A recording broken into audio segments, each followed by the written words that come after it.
87ನೇ ಅಖಿಲ ಭಾರತ ಕನ್ನಡ ಸಾಹಿತ್ಯ ಸಮ್ಮೇಳನ ಮಂಡ್ಯದಲ್ಲಿ ನಡೆತಕ್ಕಂಥದ್ದು ನಮಗೆಲ್ಲರಿಗೂ ಕನ್ನಡಿಗರಿಗೂ ಅಭಿಮಾನದ ಮತ್ತು ಸಂತೋಷದ ಸಂಗತಿ. ಕನ್ನಡಿಗರಾದ ನಾವು ಕನ್ನಡತನವನ್ನು ಮೆರಿಬೇಕಾಗಿದೆ. ಕನ್ನಡ ಕನ್ನಡ ಬರೀ ನಮ್ಮ ಸಂಗಡ, ಕನ್ನಡ ಕನ್ನಡ ಬರೀ ನಮ್ಮ ಸಂಗಡ. ಈಗ ನಮ್ಮ ಕನ್ನಡ ಭಾಷೆ ಯಾವ ಮಟ್ಟಕ್ಕೆ ಹೋಗಿದೆ ಅಂತಂದರೆ ಬೇರೆಯವ್ರ ಹತ್ರ ನಾವು ಭಿಕ್ಷೆ ಬೇಡೋ ಲೆಕ್ಕಕ್ಕಾಗೈತಿ. ಹೆಂಗಾಗೈತೆ ಅಂತಂದರೆ ಕನ್ನಡ ಮಾತಾಡ್ರಿ ಕನ್ನಡ ಮಾತಾಡ್ರಿ ಕನ್ನಡ ಮಾತಾಡ್ರಿ ಅಂತ ಅವ್ರ ಹತ್ರ ಬೇಡ್ಕೊಳ್ಳೋದ ಸ್ಥಿತಿ ಬಂದ್ಬಿಟ್ಟೈತಿ. ಅದು ಏನಾಗತೈತೆ ಅಂದರೆ ನಮ್ಮ ರಕ್ತದೊಳಗೆ ನಮ್ಮ ಇದರೊಳಗೆ ಕನ್ನಡ ಅಂತ ನಾವು ಬೆಳೆಸ್ಕೋಬೇಕಾಗೈತಿ. ಕನ್ನಡನ ನಾವು ಬೆಳೆಸೋಣ ಉಳಿಸೋಣ ಹೇಳುತ್ತಿರುವಂಥ ಕನ್ನಡ ಸಾಹಿತ್ಯ ಸಮ್ಮೇಳನಕ್ಕೆ ಸರ್ವರನ್ನು ಸ್ವಾಗತಿಸಲು ಆಗಮಿಸಿದಂಥ ರಥಕ್ಕೆ ಒಂದು ಸ್ವಾಗತವನ್ನು ಅಭೂತಪೂರ್ವಕವಾಗಿ ನಿನ್ನೆ ಕೋರಲಾಯಿತು, ಇಂದ ಬೀಳ್ಕೊಡಲಾಯಿತು. ಈ ಒಂದು ಕನ್ನಡ ಬಹಳಷ್ಟು ಹಳೆಯ ಭಾಷೆಯಾಗಿದ್ದು ಅದಕ್ಕೆ ಕಲಘಟಗಿ ತಾಲೂಕಿನಿಂದ ತನ್ನದೇ ಆದಂಥ ಕೊಡುಗೆಗಳಿವೆ.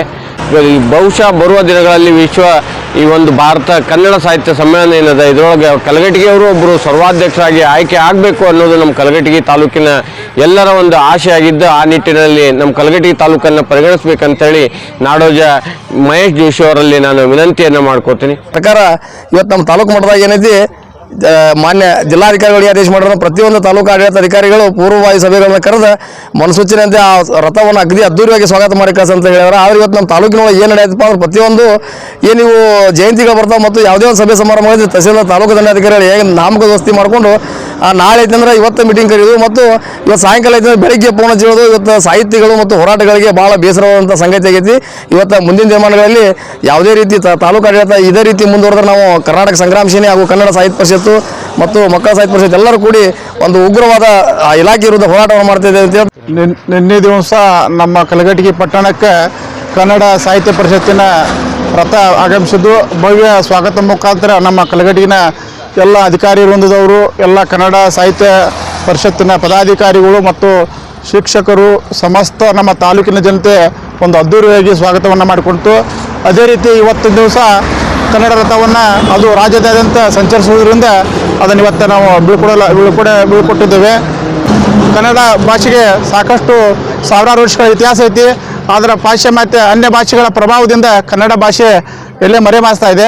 ನಾವೆಲ್ಲ ಕನ್ನಡವನ್ನು ಮಾತಾಡೋಣ, ಕನ್ನಡವನ್ನು ಬೆಳೆಸೋಣ. ಕನ್ನಡ ನಾಡು ನುಡಿ ಹೋರಾಟ ಒಂದು ಯೂನಿಟ್ನಲ್ಲಿ ಪ್ರತಿಯೊಬ್ಬರು ಪಾಲ್ಗೊಂಡು ಕನ್ನಡ ಭುವನೇಶ್ವರಿ ದೇವಿ ಸೇವೆಯನ್ನು ನಾವೆಲ್ಲರೂ ಕೂಡ ಮಾಡೋಣ ಅಂತ ಹೇಳಿ ರಥವು ಇಡೀ ರಾಜ್ಯದ ತುಂಬ ಅಂದರೆ ನಮ್ಮದು 31 ಜಿಲ್ಲೆಗೆ ಒಂದು ಜನಜಾಗೃತಿ ಮೂಡಿಸ್ತಕ್ಕಂಥ ನಿಟ್ಟಿನೊಳಗೆ ಅತಿ ಹೆಚ್ಚಿನ ಸಂಖ್ಯೆ ಒಳಗೆ ನಮ್ಮ ಸಾರ್ವಜನಿಕರು ಮಂಡ್ಯದಲ್ಲಿ ನಡೀತಕ್ಕಂಥ ಸಮ್ಮೇಳನದಲ್ಲಿ ಭಾಗವಹಿಸಬೇಕು ಅಂತಕ್ಕಂಥ ಉದ್ದೇಶ ಇಟ್ಟುಕೊಂಡು ಇದು 22ನೇ ತಾರೀಕಿಂದ ಪ್ರಾರಂಭ ಆಗಿದೆ.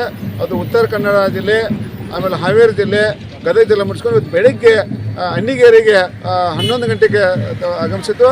ಆ ಒಂದು ಸಂದರ್ಭದಲ್ಲಿ ನಮ್ಮ ಜಿಲ್ಲಾಧಿಕಾರಿರಂಥ ದಿವ್ಯಾ ಪ್ರಭು ಮೇಡಮ್ ಅವರು ಮತ್ತು ಕೋನರೆಡ್ಡಿ ಸಾಹೇಬರು ಅದನ್ನು ರಥವನ್ನು ಸ್ವಾಗತ ಮಾಡಿ ಅದಕ್ಕೊಂದು ಶುಭವನ್ನು ಕೋರಿದರು. ಅದೇ ರೀತಿ ಅಣ್ಣಿಗೇರಿ ತಾಲೂಕಿಂದ ಮುಂದೆ ಅದು ಕುಂದಗೋಳ ತಾಲೂಕು ಹೋಯ್ತು. ಆ ಕುಂದಗೋಳ ತಾಲೂಕಿನ ತಹಸೀಲ್ದಾರು ಅಲ್ಲಿ ಶಾಸಕರ ಸದ್ಯಕ್ಕೆ ಹೃದಯಪೂರ್ವಕವಾಗಿ ಸ್ವಾಗತ ಮಾಡ್ಕೊಂಡು ಮತ್ತೆ ಅದಕ್ಕೆ ಹುಬ್ಬಳ್ಳಿ ಗ್ರಾಮೀಣಕ್ಕೆ ಬಿಟ್ಟರು. ಹುಬ್ಬಳ್ಳಿ ತಾಲೂಕಿನಿಂದ ಈಗ ನಾವು ಕಲಘಟಗಿ ಬಂದಿವಿ. ಇಲ್ಲಿ ಕಲಘಟಗಿಯಲ್ಲಿ ಸದ್ಯಕ್ಕೆ ಇಲ್ಲಿಯ ತಹಸೀಲ್ದಾರ್ ಆಗಲಿ, ಇಲ್ಲಿ ಆಡಳಿತ ಏನೊಂದು ತಾಲೂಕಿನ ಆಡಳಿತದವರು ಮತ್ತು ಇಲ್ಲಿ ಕನ್ನಡ ಪರ ಸಂಘಟನೆಯವರು, ಕನ್ನಡ ಸಾಹಿತ್ಯ ಪರಿಷತ್ತಿನ ಪದಾಧಿಕಾರಿಗಳು ಭಾಳಷ್ಟು ಹುರುಪಿನಿಂದ ಸ್ವಾಗತ ಕೋರಿ ಈ ಒಂದು ರಥವನ್ನು ಇಲ್ಲಿ ಅದಕ್ಕೆ ಸ್ವಾಗತ ಕೊಡ್ತಾರೆ.